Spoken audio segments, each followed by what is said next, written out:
कोई भी business start करते हैं तो मेन एम क्या होता है कि पैसे कैसे कमाएं। ब्लॉगिंग स्टार्ट कर ली लेकिन पैसे नहीं आ रहे हैं, 10,000 पेज व्यूज़ भी आने लगे महीने के, फिर भी पैसे नहीं आ रहे हैं। तो there are lot of reasons behind it. तो सबसे पहले उसके बारे में बात करते हैं। अपने आप से सबसे पहले ये 4 क्वेश्चंस पूछो और उसके बाद इसके आंसर्स करते हैं। सबसे पहला क्वेश्चन अपने आप से ये पूछ लो कि तुम्हारी वेबसाइट पर कितने नंबर ऑफ कॉन्टेंट्स लिखे हुए हैं। दूसरा क्वेश्चन ये पूछो कि तुमने जो कंटेंट लिखे हैं वो अपने पसंदीदा लिखे हैं या फिर जो लोग सर्च कर रहे हैं वो लिख रखे हैं। तीसरा क्वेश्चन ये पूछो कि तुमने अगर 100 आर्टिकल भी लिखे हैं तो उसमें वो सब एक दूसरे से मैच हो रहे हैं या फिर हर एक टॉपिक के बारे में तुमने बस लिख रखा है। और चौथा सबसे सीरियस क्वेश्चन, तुम्हारे अगर महीने के 10,000 पेज व्यूज़ आ रहे हैं फिर भी महीने का सिर्फ $1-2 कमा रहे हो या दिन का $1-2 कमा रहे हो तो that could be a very serious problem too. अब इनको बहुत अच्छे से ब्रेक डाउन कर लेते हैं। सबसे पहले बात करते हैं नंबर ऑफ कंटेंट्स की। अब ब्लॉगिंग में सबसे कंफ्यूजिंग पार्ट यही है कि यार कितने कंटेंट पब्लिश कर लेंगे तो ट्रैफिक आने लगेगा। तो यहाँ पर मैं बता दूँ सब कुछ डिपेंड करेगा कि तुम्हारी नीश किस बारे में है। अगर तुम्हारी नीश बहुत छोटी है या फिर तुम्हारी नीश बहुत ज़्यादा बड़ी है, which is micro niche and macro niche. अगर माइक्रो नीश पर काम कर रहे हो तो मेक श्योर कि एटलीस्ट 100 से 150 आर्टिकल्स तुम पब्लिश कर लो। और अगर मैक्रो नीश में काम कर रहे हो जहाँ पर 1000 आर्टिकल्स भी इनफ नहीं है तो वहाँ पे मिनिमम 300 आर्टिकल्स तो पब्लिश कर ही लो ताकि थोड़े बहुत रिजल्ट्स नजर आने लगे। लेकिन फिर भी इस चीज़ की गारंटी नहीं दे सकती कि तुम 100 कंटेंट पब्लिश कर लो, 150 कर लो, 300 कर लो, तुम्हारी वेबसाइट पर ट्रैफिक आने लगेगा। क्योंकि सब कुछ डिपेंड करता है कि तुम कंटेंट किस टाइप का ऑडियंस को दे रहे हो या सर्च इंजन को दे रहे हो। अगर कंटेंट तुम्हारे 100 भी टॉप नॉच क्वालिटी के हैं तो हो सकता है ट्रैफिक आने लगे। अब नेक्स्ट चीज़ के बारे में बात करते हैं which is the search query. अब इसे 2 चीज़ों में अपन पहले डिवाइड कर लेते हैं।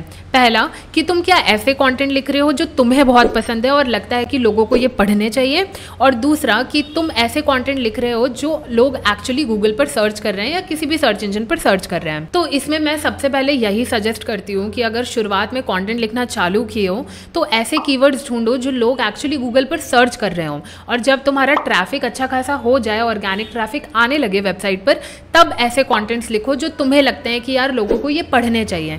बट मेक श्योर कि सबसे पहले वही कंटेंट लिखो जो लोग एक्चुअली में सर्च कर रहे हो। अब ये कैसे पता लगाओगे? मान लो 50 कंटेंट तुमने ऑलरेडी पब्लिश कर लिए हैं, अपने गूगल सर्च कंसोल पे जाओ, देखो कौन से कंटेंट पे ट्रैफिक आ रहा है, कौन से पे नहीं आ रहा है। जिन पर ट्रैफिक नहीं आ रहा है उनको खोलो और उसके बाद अपने आप से ये क्वेश्चन पूछो कि यार इस पर कोई सर्च क्वेरी थी, मैंने किसी सर्च क्वेरी को सोच कर ये कंटेंट लिखा है, और अगर इसका आंसर तुम्हें नहीं मिल रहा है इसलिए उस कंटेंट पे ट्रैफिक नहीं आ रहा है। अगर तुम्हें कोई सर्च क्वेरी मिल जाती है तो ये सोचो कि क्या तुमने शुरुआत के 3 से 4 पैराग्राफ में या शुरुआत के 500 वर्ड्स में वो क्वेरी का आंसर किया है। अगर किया है तो वेल एंड गुड, अगर नहीं किया है तो वहाँ पर भी काम करने की ज़रूरत है। अब बेसिकली हम थर्ड पॉइंट की बात करते हैं which is our topical authority. अब इसे एक छोटे से एग्जाम्पल से पहले मैं समझा देती हूँ। मान लो तुमने 100 कंटेंट एक वेबसाइट पर पब्लिश कर रखे हैं, उसकी नीश मान लो आइस स्केटिंग है। शुरुआत के 2 कंटेंट तुमने आइस स्केटिंग के रूल्स पर लिखे, नेक्स्ट के 2 कंटेंट लिखे कि बेस्ट आइस स्केटिंग प्लेयर्स कौन से हैं, और ऐसे करके तुम अलग अलग टॉपिक्स कवर करने लगे उसी ब्रॉड टॉपिक के। तो यहाँ पर आपकी टॉपिकल अथॉरिटी नहीं बन रही है क्योंकि आप 2 करके कंटेंट पब्लिश तो कर रहे हो आइस स्केटिंग से रिलेटेड, बट हर एक टॉपिक के अंदर की चीज़ें तुम नहीं कवर कर रहे हो। तो जब तक टॉपिकल अथॉरिटी नहीं बनाओगे, गूगल को ये नहीं बताओगे कि तुम्हारी इस पर्टिकुलर चीज़ पर सबसे ज़्यादा एक्सपर्टीज़ है, तो तुम्हारी वेबसाइट को ज़्यादा प्रायोरिटी नहीं मिलेगी और ट्रैफिक गेन करने में दिक्कत होगी and which will directly affect your revenue as well. तो इसका सबसे ईजिएस्ट सोल्यूशन मैं बता रही हूँ। एक काम करो, एक लिस्ट बना लो कीवर्ड्स की। मान लो हमारी नीशी आइस स्केटिंग से रिलेटेड है, तो कौन से टॉपिक्स ऐसे हैं जो सबसे छोटे हैं, मतलब जिनके बारे में लोग सर्च तो कर रहे हैं बट ज़्यादा कॉम्पिटिशन नहीं है, उन्हें ढूंढो, उनकी लिस्ट बनाओ और उसके बाद ब्रॉडर टॉपिक्स कवर करना चालू कर दो। ऐसे करोगे तो क्या होगा, तुम्हारी टॉपिकल अथॉरिटी धीरे धीरे गूगल के सामने बनती जाएगी और ट्रैफिक भी बहुत जल्दी आने लगेगा। 2 लिस्ट बनाओ कीवर्ड्स की, एक स्मॉल कीवर्ड्स की, एक बिग कीवर्ड्स की।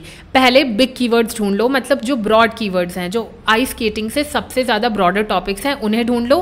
फिर उसके अंदर जो और छोटे छोटे टॉपिक्स आते हैं उन्हें स्मॉल कीवर्ड्स वाली लिस्ट में अटैच कर लो और उसके बाद धीरे धीरे करके हर एक टॉपिक कवर करना चालू कर दो ताकि धीरे धीरे आपकी टॉपिकल अथॉरिटी भी बनती जाए। अब आते हैं हमारे मोस्ट सीरियस क्वेश्चन पर कि तुम्हारा महीने का 10,000 पेज व्यूज आ रहा है लेकिन फिर भी दिन के $1 से $2 बन रहे हैं, या महीने के $1 से $2 बन रहे हैं, या बिल्कुल पैसे नहीं बन रहे हैं। क्योंकि ये सबसे बड़ा सीरियस इशू है ट्रैफिक आने के बाद भी पैसे नहीं आ रहे हैं। इसके 5 मेन रीजंस हो सकते हैं। सबसे पहला हो गया तुम्हारी ऑडियंस की क्वालिटी। अगर हम एड नेटवर्क्स की बात करें तो वो ज़्यादा कहाँ के लोग प्रेफर करते हैं, जो यूनाइटेड स्टेट्स के हैं, यूनाइटेड किंगडम के हैं या वेस्टर्न कंट्रीज़ के हैं, क्योंकि वहाँ की ऑडियंस ज़्यादा हाई क्वालिटी की मानी जाती है। लेकिन हम इंडियन ऑडियंस कवर कर रहे हैं या बाकी बाहरी कंट्री की ऑडियंस कवर कर रहे हैं तो वहाँ हमें CPC कम मिलता है। तो हो सकता है अगर तुम्हारे महीने के 10,000 पेज व्यूज़ भी आ रहे हैं और पूरा ट्रैफिक इंडियन है तो तुम सिर्फ दिन का $1 से $2 कमाओ। लेकिन अगर वहीं तुम्हारा 10,000 पेज व्यूज़ US ट्रैफिक का है तो हो सकता है तुम्हें दिन के $10 मिलने लगे। तो ऑडियंस की क्वालिटी बहुत ज़्यादा मैटर करती है। अब सेकेंड रीज़न हो सकता है हमारी जो नीश है। कई बार क्या होता है, कोई नीश हम ऐसी सिलेक्ट कर लेते हैं जिसमें CPC ज़्यादा नहीं मिलता है। मान लो एक न्यूज़ की नीश है, न्यूज़ वेबसाइट पर हम काम कर रहे हैं तो वहाँ CPC कम मिलेगा। लेकिन अगर हम क्रिप्टो करेंसी की नीश पर काम कर रहे हैं तो अगर वहाँ पे कम पेज व्यूज़ भी आ रहे हैं ना तो भी हमें ज़्यादा रेवेन्यू मिलेगा। इसके बाद हम नेक्स्ट बात करते हैं, जो हमारा थर्ड इशू हो सकता है वो है poor settings of your ads.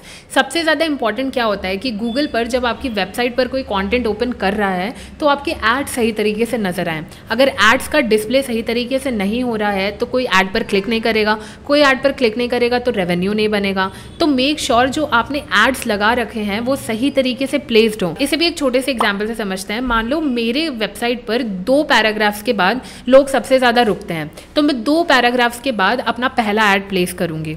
तो इसी हिसाब से अपनी वेबसाइट का चेक करो कि कहाँ पर लोग सबसे ज़्यादा अपना टाइम स्पेंड कर रहे हैं और वहाँ पर एड्स प्लेस करना चालू कर दो ताकि रेवेन्यू तुम्हारा बढ़ सके। नेक्स्ट बात करते हैं डिस्प्ले एड्स की।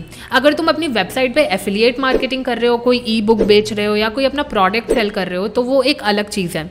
लेकिन अगर नहीं कर रहे हो और डिस्प्ले एड्स भी नहीं लगा रखे हैं तो ये सोचो कि तुमने क्यों नहीं लगा रखे हैं। अगर तुम्हारे पास कोई स्ट्रॉन्ग रीज़न नहीं आ रहा है तो डिस्प्ले एड्स लगा लो, क्योंकि वहीं से सबसे ज़्यादा रेवेन्यू जनरेट होगा, क्योंकि लोग डिस्प्ले देखकर ज़्यादा एड्स पर क्लिक करते हैं। अब नेक्स्ट हम बात करते हैं एड नेटवर्क्स की। ब्लॉगिंग में शुरुआत में जब हम मोनेटाइज करने जाते हैं तो सबसे पहले दिमाग में क्या आता है कि हम गूगल एडसेंस का अप्रूवल ले लें। लेकिन क्या होता है, गूगल एडसेंस कई बार कम पैसे देता है। क्यों? क्योंकि आपकी हो सकता है नीश अच्छी ना हो या आपकी ऑडियंस की क्वालिटी लो हो। तो अगर आपके मिनिमम 10,000 पेज व्यूज़ हो गए हैं तो गूगल इतने पैसे नहीं देगा। तो सबसे बेस्ट ऑल्टरनेटिव है कि किसी दूसरे एड नेटवर्क पर शिफ्ट हो जाओ, जैसे इज़ोइक। इज़ोइक ही सबसे बेस्ट है, क्योंकि अगर तुम्हारे इतने कम पेज व्यूज़ हैं महीने के तो इज़ोइक एक्सेप्ट भी कर लेगा, और जहां तुम्हें गूगल एडसेंस दिन का $1-2 दे रहा है वहीं इज़ोइक $6 से $7 बनाकर दे सकता है, जिससे तुम्हारा रेवेन्यू बढ़ जाएगा। तो यही 4-5 मेन रीजन हो सकते हैं कि ब्लॉगिंग स्टार्ट कर लिए लेकिन फिर भी पैसे नहीं कमा पा रहे हो। तो आई वुड रियली सजेस्ट कि इन सब पॉइंट्स को ध्यान से सुन लो और उसके बाद इंप्लीमेंट भी करो ताकि तुम्हारा रेवेन्यू बढ़ सके। और अगर इसके अलावा और भी कुछ क्वेश्चन है या क्वेरी है कि क्यों तुम्हारे एड्स पर पैसे नहीं आ रहे हैं, CPC कम है या कुछ भी है, तो मुझे कॉमेंट करके बताओ। I will definitely give you the answers. और अगर तुम्हें लगता है इस ब्लॉगिंग की जर्नी में I am going to help you, then do subscribe to the channel.